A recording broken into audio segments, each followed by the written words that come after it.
Last Tuesday's election was a bloodbath for Missouri Democrats, and State Senator Maria Chappelle-Nadal has a lot to say about where her party should go from here. The University City Democrat joins us on another edition of Politically Speaking. 9, 8, 7, 6, 5, 4, 3, 2, 1. I think that is fair As to I say. say, hands to kiss and babies to shake. But I think my record speaks for itself. That's a really good question. Hello and welcome to the Politically Speaking podcast. I'm your host, Jason Rosenbaum, a reporter with St. Louis Public Radio. Joining me in studio today is colleague Joe Mannies. And returning to the show for the third time, our first guest post-election. We have, as our special guest today, Maria Chappelle-Nadal. the state senator for the beautiful 14th Senatorial District, one of my favorite Senate districts. I'm sure it's your favorite one, although... Absolutely, it's my favorite one. I was going to say the 12th district is also very scenic as well. Yeah. So we're going to be talking about a lot of things today. We're going to be talking about the election, where the Democratic Party goes from here, radioactive waste in the Westlake and Bridgeton landfill. First, just give our listeners just a little thing about where your district is and what it takes in. So. All right. First of all, to the south, the district incorporates downtown Clayton. It goes all the way north to the Missouri River. It includes parts of Hazelwood and Florissant. Not all, but some. There are a total of 41 municipalities that I represent, including the area that is around the airport. So I have the airport, I have Earth City, of course, Bridgeton, the upper half of Bridgeton now after redistricting, and everything in the middle. Do you have the most municipalities out of any senators? Yes, I do. You must be very proud of that fact. It probably drives you a little crazy, though, because you're dealing with, 41 mayors?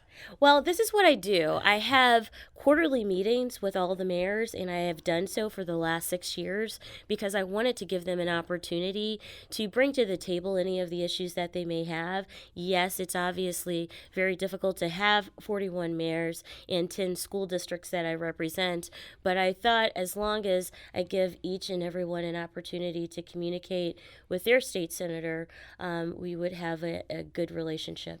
So this is, as I said in the outset, this is our first podcast since last Tuesday's election. If you haven't heard already, Donald Trump is going to be president of the United States. Republicans won every statewide office they ran for. There will be supermajorities of Republicans in the Missouri legislature, although that was the case before the election. You're one of, I guess, 10 Democrats in the Senate, but you also are a fiercely independent and pragmatic senator. So you don't always go the party line on things. I'm just interested to hear your general thoughts about what happened last Tuesday, what you're hearing from constituents, and we'll kind of just jump off from the conversation from there. Being one of 8 Democrats in the Senate is a very tough job. I am very proud to have colleagues who are dedicated to democratic values that we keep very near and dear to us. There are issues that come up where we don't always agree. I have always told people that the district that I represent is my priority, and that comes first before anything else, the district that I represent. And sometimes that means that I'm on differing sides, and one of those examples is education. I am the only state senator who has 2 unaccredited school districts in their district. I am the senator who represents Ferguson, and I am the senator who represents 2 landfills that have radioactive waste, as well as a creek, Coldwater Creek, that also has radioactive waste in it. So my hands are quite full at this moment, but it is a job that I take very seriously, and I put the people of the district first, and if that means that I come on a different side sometimes, then that's what happens. Now, I know you had been critical of some of the Democrats, including Governor Jay Nixon, on various issues from Ferguson and the radioactive waste. Do you think that the Republicans are going to be any more responsive, or sort of what vibes are you getting? I don't know. What we have to go back to, I had a bill that I sponsored asking for a a buyout of the 91 homes that are right across from the landfill. And that bill passed out 10-1 of the Commerce Committee. And I have talked to Senator Ryan Silvey. He understands the issue. There was great debate on that bill in the Senate, and I am very hopeful that we are able to bring that bill up again, or we have movement in Congress. Unfortunately, the House Resolution 4100 did not get out of committee. I am very concerned about the health and well-being of residents who not only live around the landfill, but also the people who live very close to Coldwater Creek, because we have a history of contamination. If you think about communities that are no longer existing, such as Robertson, Missouri, an historic African American community, 80% of those people who live there in that historic community either got cancer or died from cancer, and it is because of a landfill that was open for only about 6 or 7 years in the 50s, where there was radioactive waste that was dumped there, and many of those residents got sick and they ended up dying. But as I tell people, and at the end of December, I will have held 62 town hall meetings on radioactive waste. 21 of those meetings will have been held in 6 weeks alone between November and December. So this is a very serious matter. We have cancer clusters in West and North County. A lot of people put their attention at the Westlake landfill, Bridgeton landfill. That's the end of the story.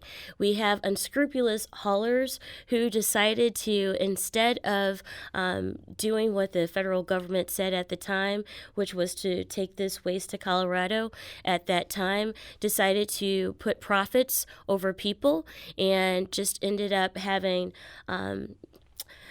some decisions that they made that are now putting people at risk of getting cancer or autoimmune diseases. What would you want to see happen? Because there's been proposals to switch the oversight from EPA to the board, the Corps of Engineers. Yes.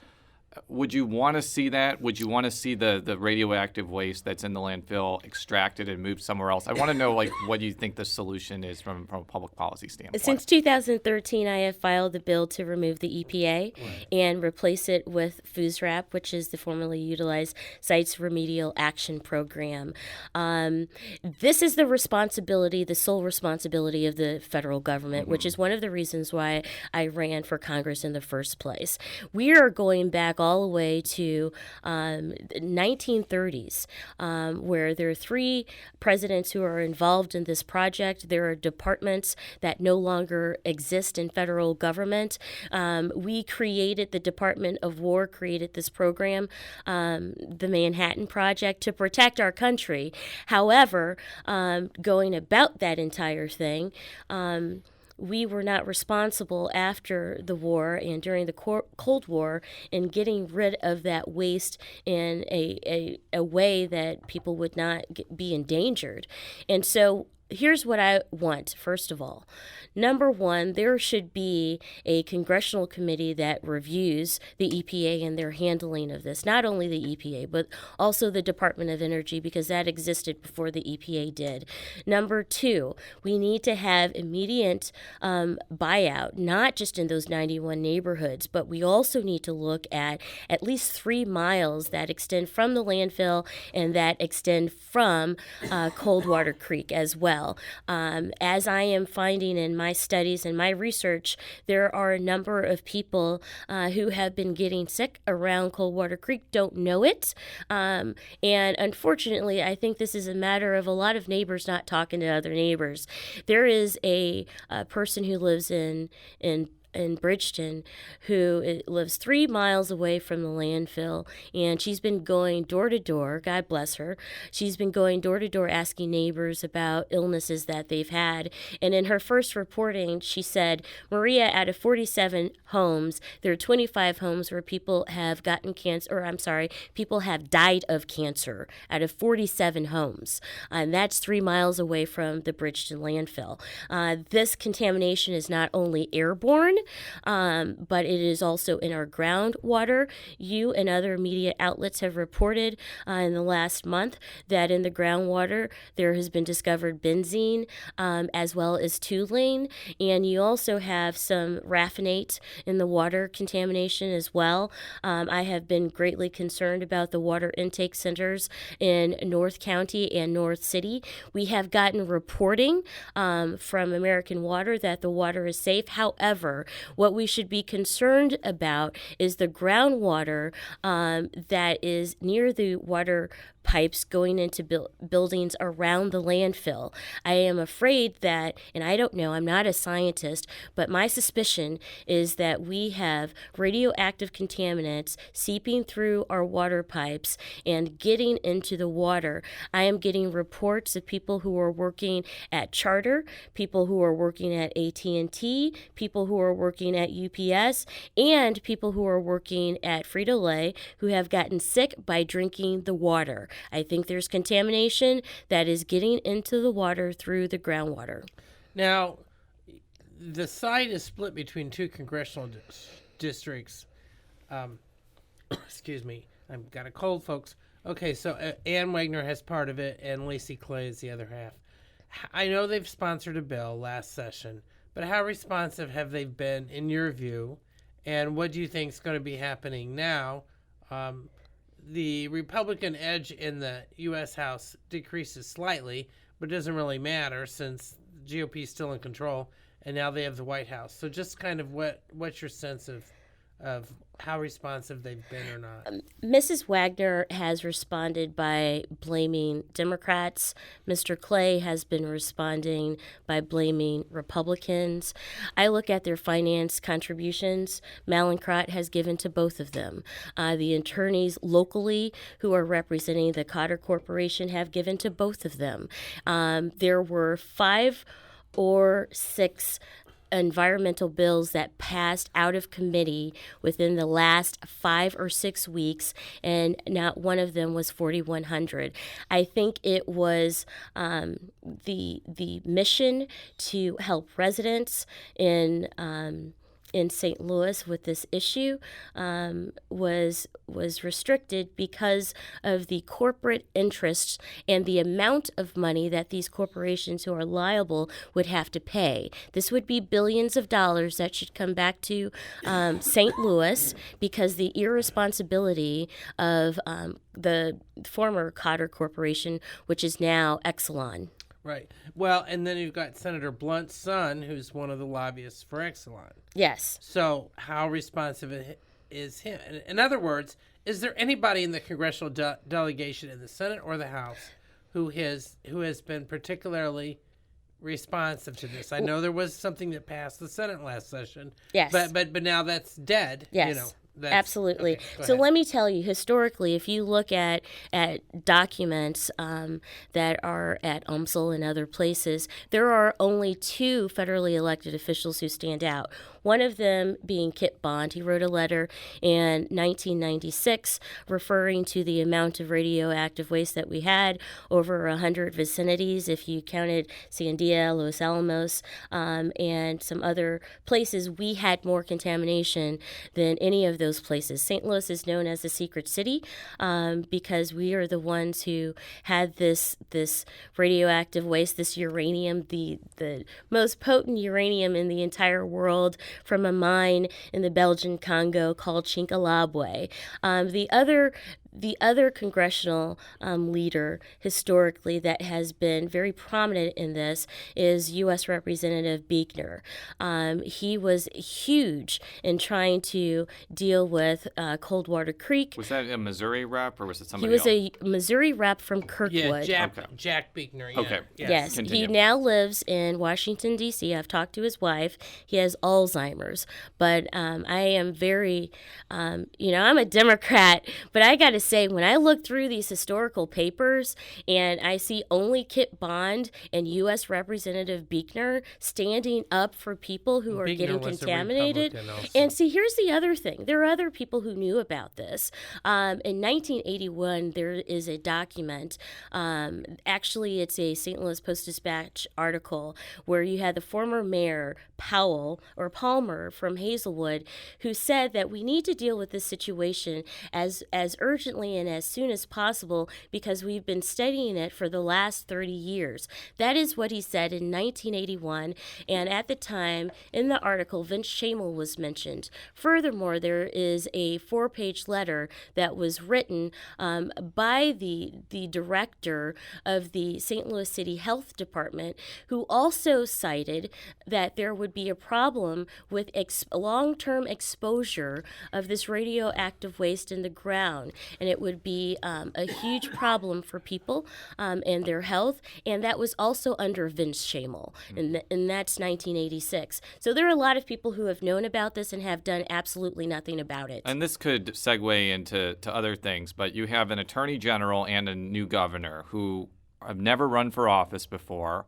A lot of their financial contributions, frankly, came from outside of Missouri and not the usual donor pool that typically funds politicians of both parties. I don't know if you've talked to Josh Hawley or Eric Greitens yet. I assume you haven't.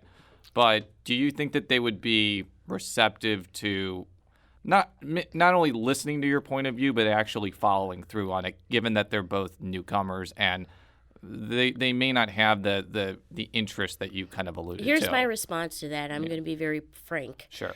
If they say that they're pro-life and ignore this issue, they're liars. Elaborate. Well, this is a pro-life issue. This is about people who are dying and getting sick. So I get phone calls of mothers who are crying. I have children who are born without eyes. I have children who are born with double sets of teeth. I have an employee at Frito-Lay who doesn't have a background in brain tumors, and after 2 years of working there, because the windows are open, had a brain tumor that she had to get removed. You have the rates of brain tumors in one zip code alone near the landfill is 300 times higher. Appendix cancer happens 1 out of 1 million people. It's a very rare disease, right? It's very, very rare. Out of a population of 120,000 people in North County, there are over 85 cases. The state of Missouri should only have no more than 7 cases. We have over 85.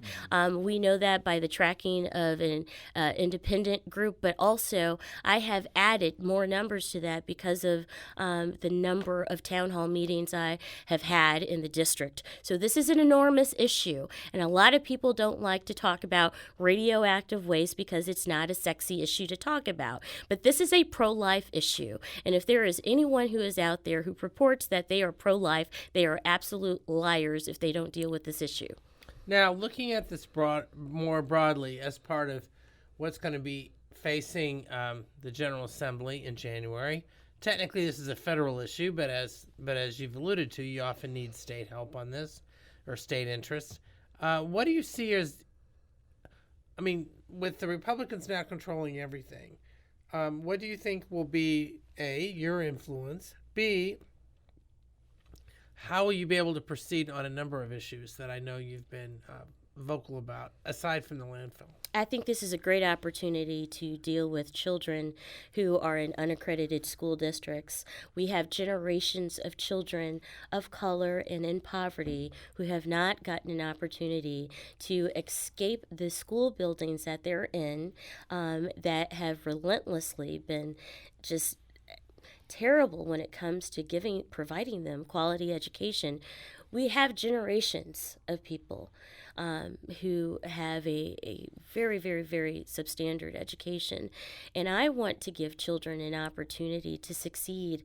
I had that opportunity, but because I had a mother who committed and worked really hard to give me an extra opportunity that most would, 99% of the kids that I represent don't have those same resources so that they can go to Clayton High School like I did. So you were the I don't know if you were the sponsor, but you were a major driver of transfer bills in 2014 and 2015. Some say that they were your bills because you worked so hard on them. Governor Nixon vetoed both of them for various reasons. Now, we had Eric Greitens on this show in January. I played him a clip of Nixon in 2008 basically saying he'd veto anything he perceived as a voucher bill. And Greitens proceeded to say that Nixon was wrong for doing that, and he would consider a whole host of education things. That signaled to me that if the 2014 bill, which had the option of children in unaccredited school districts transferring to non-sectarian schools, if that provision had landed on Governor Greitens' desk, along with everything else, he probably would have signed that bill. So I have to imagine, given that the whole line in the sand that Nixon drew, which probably led to the demise of both of those bills, is no longer on the table, you have to be a little bit more optimistic you're going to be able to get it done. Absolutely. I have already talked to leadership in the House. In fact, I received the phone call. And, we are reformatting the transfer bill that I sponsored in 13 and 14 and 15. And I have to say, I have been, just to clarify, I've always been a huge opponent of school vouchers. Yes, and I was about to say, and you're about to explain this too, but continue. So, but what I'm talking about when it comes to transfers, it goes back to a 1993 piece of legislation that we adopted into statute that says if we fall off the cliff, which we have, then that means that these are the options that children have, which means that they get to go to an accredited school district. Now, what we did not anticipate at that time is that we would get to a point where an entire school district would have that opportunity. So what I tried to do is keep communities in place. I want to keep a Normandy school district. I want to keep a Riverview school district. And frankly, there are parents evenly split who are on both sides, who want their kids to have an opportunity to have their kid go to a fully accredited building. And then the legislation that I did work on very hard for a number of years, we got to a point where we could financially keep in place a Normandy and a Riverview, but also keep those kids who are in unaccredited buildings, give them that opportunity to either transfer to a building within the district that's fully accredited or go to a school district nearby or whatever they choose that is fully accredited. And so we are revisiting that. There are certain elements of the bill that we need to change because we've made several adoptions through other pieces of legislation from that. I did some corrections on charter schools. That needed to change, which was eventually in the last couple of years just cleaning up some stuff. But we are on it. Our staff is on it. And I want to give children, minority children and low-income children, the opportunity to succeed and thrive so they do not have to live within a four-block radius of their home and not have hope. What I was going to say, the caveat I mentioned is the reason that provision in 2014 about the non-sectarian private schools was in was more of legislative reality, that it would get conservative Republicans on board with it. You had come on our show before and saying you're not necessarily a voucher person, but you're also a pragmatist and you wanted to get something done. Yeah, basically. This is about making sausage. You know, one of the reasons that we lose. Some lose as Democrats is because we are not willing to make the sausage. And a great example of that is Amendment 3 that just passed, right? Or it just failed. It just failed, right? So last year I was for Amendment 3, and then they made all of these provisions, added all of these provisions that were anti-stem cell, anti-choice. And I said, I can't compromise all of that. I can't do that. But what I can do is say, hey, tobacco companies, hey, education providers, we need to be in a place where we're doing the best that we can in our communities. And there are some people who are willing to just give up the baby. What's the saying? Give up the baby. Throw out the baby and the bathwater. Yeah. And there are other people who are more pragmatists and pragmatic, and they will say, hey, if we can move this amount this year, great. If we can move a little bit further this next year, wonderful. A good example of that is deadly force, which passed this year. It's something that was underreported in the media in St. Louis, but I'm glad that we finally have language that upgraded our statutes that were at least 30 years old. I got to ask about that because that statute that you replaced was already unconstitutional. So you basically just updated it to make it constitutional. Like, what practically... What is the impact of that? It's huge, actually. Tell me. So well, there's a big change. There are a couple of big changes. As most people know, I like to study legislation, and I go to far extents. As you know, my 10-hour filibuster, I studied for 6 weeks for that. I was on point the entire time, and I didn't waste time in that filibuster. So when it came to deadly force, I had lawyers around town who took weekend afternoons to help me study on that one. And there are two really essential things. You have in a lot of people go to the standard of Tennessee versus Garner. That is a very important case. Everybody refers to that. However, in that opinion at the Supreme Court, you had Justice Rehnquist, who had a problem with the phraseology of reasonableness. And so in 1989, there was another case that came before the Supreme Court. And at that point, Justice Rehnquist was able to make the change to objective reasonableness. What that does is changes, which is really essential. A lot of people were talking about Bob McCullough and the fact that he did not give the proper instructions to the jury. Well, having that phrase, objective reasonableness, actually makes a change when it comes to jury instructions. And so most people don't know that. And then there are other things that are really important. But there are two cases, and I'm forgetting the name of the 1989 case, but you have Tennessee versus Garner, and then you have the updated objective reasonableness. A lot of people were dealing with probable cause. I know Senator Nasheed wanted to include probable cause. However, we do not have probable cause defined in state statute anywhere. It is defined by case law.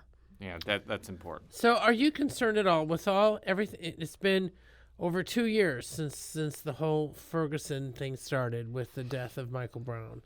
And during the Republican gubernatorial battle over the summer, I mean, their main complaint was that they said there was lack of law and order. There should have been more police.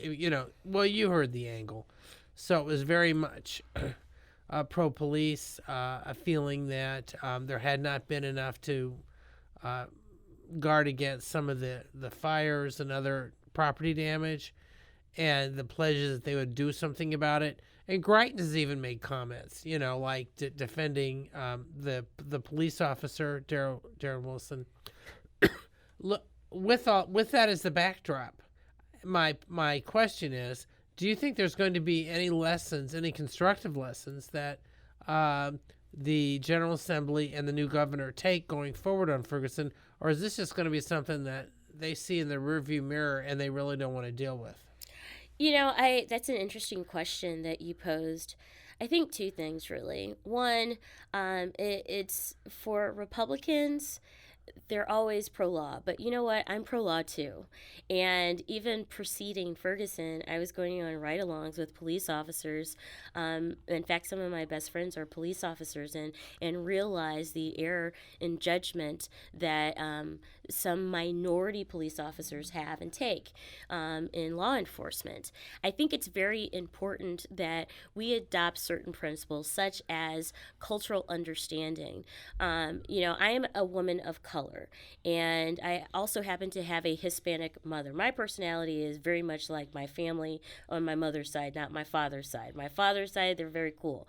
But there are people who are out there, including in the Democratic Party, who don't understand that, Maria's a quite flavorful person, and many African Americans are very colorful people as well in their approach. And I think we get into a philosophical conversation about what assimilation is versus what your true self is. And I don't think that anyone should just be removed from being who they are. And I find oftentimes that there are Republicans and others who want us to fit into a mold as African Americans, and that just is not working. And so that's why there's a lot of frustration. But I think cultural understanding is important. Police officers need to live within the community in which they serve. I'm a huge proponent of that. And I also think that in our practice, in our conversations, we try to build bridges. That's what's really important. In fact, one of my good friends who I talk to often and is on my Facebook page, who is a police officer, I remember during Ferguson crying on the phone with him. Mm-hmm. And he says to me, Maria, for the last 20 years of my service, everything that happened on August 9th went down the drain. You know, he's a white officer. He is committed to the people in this community, in this region. And he saw that approach of just going to an unarmed person, having a body lay on the ground for 4.5 hours for people to see, that is not proper procedure, right? And so there are certain things that we have to incorporate with every law enforcement jurisdiction that is conducive to the community that they serve. In the University City, for example, our chief Adams, who I'm very close with, who I have on my speed dial, and also Carol, she's also exceptional. They understand the community. You know, they understand our big risk in University City is that we live in Little Israel and we have a lot of threats in University City. And so when things happen, we have to be on alert. That's one of our community issues that we have to deal with. So we need to have a law enforcement that is way more sensitive to all the community synagogues that we have, but also half of our community is African American, and we just want to make sure from the African American perspective that our young people are going to be listened to, they're not going to be targeted. But the other issue that we have is making sure that our downtown, which happens to be the Loop, is very safe for our business owners. That is what we care about in our 63130 zip code. In other communities, you have to worry about certainly gangs. You have to worry about the hit and grab game. I forgot what they call that in St. Louis City. The amount of violence, the thefts, the burglaries.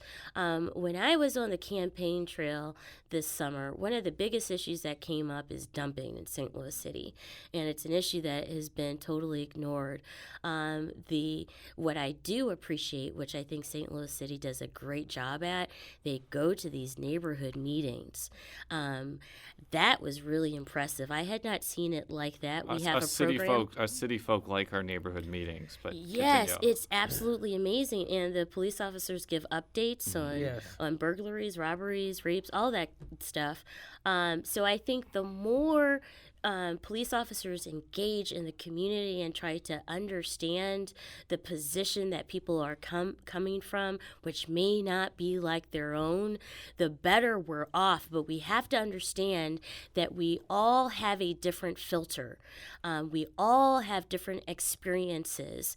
And there are people that I represent and who I don't represent who do feel as though they have been victimized again and again. And when they see police officers, they feel there's an immediate threat, and it's important for people like myself and police officers to try to warm over those feelings so that we can build stronger relationships. So let's transition into politics for our last segment. So as you alluded to, you ran for Congress this year. You were unsuccessful.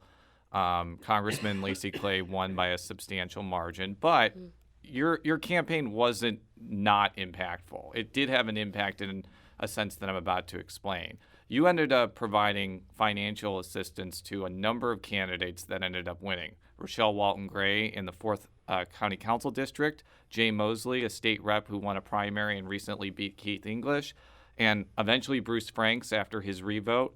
You were early supporters of all of them. You provided them with substantial financial resources, as well as a number of committee people as well. So I'm sure you look back at this year with kind of mixed emotions, because I'm sure you're not happy that you lost. You'd never lost an election before. But in some ways, you were successful on a local level at getting candidates that you supported in office. So that's my assumption. I want to kind of hear your view of how you feel after this year, given the highs and the lows there. Well, from the very beginning, I wanted to leave a legacy. And once you take office and you are responsible for people's lives, you have to start thinking about your legacy. So, yes, I supported Bruce Franks and Rochelle Walton Gray. She's the first African American to represent the 4th County Council seat. And also, politically, I have a substantial problem with Steve Stenger. And as people now know, he makes decisions that are not practical for St. Louis County residents. But aside from that, I wanted to support people who understood Ferguson, who understood racial strife and economic strife. But I wanted to leave a legacy. That was the most important thing to me. I was young. When I was first elected, I think I was 28, 29 years old, right? I did not have someone who just up and gave me money. I didn't have that. I had to work my buns off, and I wanted to provide a younger generation, a new generation of people, an opportunity to succeed politically, because when I'm older and gray, they're going to be the ones who are going to be making the decisions on my behalf. And I also think that we need a sea change when it comes to politics in St. Louis. It's very old. It's a very small group of people who are in the political establishment here. I have always and will remain anti-establishment. And so the people that I supported in many ways are anti-establishment. They believe in their ground game. They believe in doing whatever is necessary for representing people. So I'm proud of Annie Rice, but I'm also proud of Tony Zabrowski, who did not win.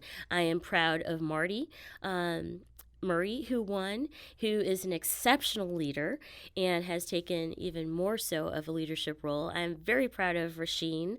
He is who won Ferguson. A special election to the 5th yes. Ward committeeman. Continue. Absolutely. So I'm looking for a new generation of people to represent St. Louis, and I am proud to be part of that. Now, you're going to be term limited. Yes. In 2018, so you can't run again for your seat. Have you already started thinking about what you might want to do next?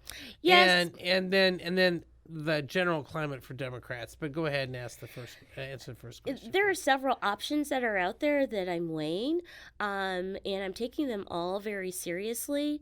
What is in front of me right now is dealing with radioactive waste, because that is my crusade, and I just don't think that allowing people to get cancer and die is acceptable for anyone, regardless of if you're Democrat or Republican. So that is my crusade at the moment. And every day I'm thinking about what I'm going to do, and what I do want to stay committed to is public service in one way or the other. I started off working for the former Lieutenant Governor, Joe Maxwell, and that was a wonderful opportunity, one in which a lot of people don't get, and I'm very proud to have that opportunity. But I think in terms of Republicans and Democrats and where we are moving as Democrats, we're going to have to change the game, because we're going to be in this scenario for quite a long time if the Democratic Party does not bend a little bit to the needs of people. What I look at are facts. Facts are, in Ferguson, not too many Democrats showed up, period. They did not. They weren't on the streets. There's a lot of people, I remember talking to Claire McCaskill. I will never back down on this. I remember being in the street on West Florissant and being on the phone on Wednesday, which had to be the 13th of August in 2014. That was the first day I was there. But continue. Yeah, and we were just about to get tear gassed, and Congress was on a vacation at the time, and she came home immediately. I'll never forget that, and I will always talk about that fact. I had conversations with our Attorney General during that time period, but for the most part, our limousine liberals did not show up and did not talk. In fact, they're like, why are they talking about all of this? Can't they just quiet it down? And ultimately we realized who was going to be accepting of communities that look like the one that I serve. What I will not forget ever, and this is my opportunity to talk about it. Sure. As I said, Congress was on a 5-week break. 5-week break in August. And our congressman, Mr. Clay, did not show up until day 6. And he wore a short-sleeved blue shirt. He had a bullhorn, and he was standing right next to Captain Johnson. I will never forget that. I will never forget being tear-gassed for 3.5 hours on a one-way street with young people who did not have a place to go. And when I say one-way street, let me go backwards, because I've been saying it wrong for 2 years now. The street did not have a way out. We were stranded on a street that had no way out. And there were young children, 150 young children, who were in this area getting tear gassed, and our congressman did not show up. Do you think anybody is taking some long-term lessons from Ferguson or not? And as I said, now the Democrats in Missouri have to sort of rebuild themselves. How does some of this fit in? I mean, how would you recommend that they use the lessons to fit in? What I haven't talked about is labor, and there's some labor organizations that were very attentive. A good example of that, the communication workers, absolutely committed to the voices of people who have been deprived for a very, very long time. And there are other organizations that were also responsive. And I was very proud of that. But I feel as though, and others see it as well, it's something that we confront as African Americans very, very often. The trades. The trades have not been inclusive for a long time. One of my filibusters, I think that one was 4 or 5 hours long. I talked about a 137-year history between the labor movement and African Americans. Mm-hmm. And there was always a statement, we're going to do better, we're going to do better. And so how many decades is it going to be? We're already at 137. And if you don't mind me interjecting, the weeks before Michael Brown, if you were in the St. Louis County Council, as I was, there was a pretty fierce fight over percentages of workforce that were meant for African Americans and women. And I remember that very vividly, and it juxtaposed very vividly with what happened after Ferguson. But continue. Yeah, you're talking about a minority inclusion bill, I want to say. Yes. And Steve Stenger fought against that. And it was a bill that Hazel Irby brought up again and again. And also you had Charlie Dooley, who was very supportive of it as well. And organized labor worked against it. And as they are trying to clean up the dirty work that they've already done, they're now saying, we want a minority inclusion, because Steve Stenger is probably going to have a primary, right? And he has done several things against the African American community at this point. And I have made it very clear with organized labor that I am going to continuously talk about racial strife and inequity within the labor movement. You cannot accept, we will not accept, as African Americans, many of which, like myself, the fact that we don't have minorities on job sites, the fact that we don't have the same representation. I literally get phone calls from people who are African American in the union, and their representative, who is supposed to look out for them, does not do an adequate job, but looks out for their white counterpart. Like, I get those phone calls. So you mentioned that Stenger is going to get primaried. Are you thinking about it? Absolutely not. But whoever runs against him, I will be supporting them. One possibility is Jake Zimmerman, the county assessor. There could be, an African American candidate. Here's what I've heard. It would be wonderful to have an African American candidate. One thing I will say, I went to high school with Jake, and I'm pretty loyal to that because I am a St. Louisan after all. Yes. I've heard that the Democratic status quo, however, has their own candidate, and so that's one of the problems within the Democratic Party, where they decide who's going to run and kick out the other person. So I don't know who their decided candidate is. Depending on who it is, I will make my determination on who I support. But right now, I am anti-Stenger and will remain so. Well, just as a parting thought, because the 6th district seat went Republican, and assuming that Rochelle Walton Gray joins with Hazel Irby to be kind of part of this anti-Stenger coalition on the council, Stenger really only has 2 allies on the council, which was the same position Charlie Dooley was on before he got primaried. He's not in a particularly favorable position. We'll have to see how that goes. Yeah, for the next and you couple know of what? Yeah, I agree, but I think you get more done when you're in a situation like this. Yeah. I'm glad I helped the situation to get to this point. Well, we appreciate your time as always. And for all of our stories, stlpublicradio.org. Follow me on Twitter at @Rosenbaum. Follow Joe on Twitter at J Mannies. That's JMANNIES. And how would we follow you on the World Wide Web, Twitter, Facebook, anywhere else? On Twitter, I am at Maria, Maria, Chappelle, CHAPPELLE, capital N. Thank you very much. Until next time, so long.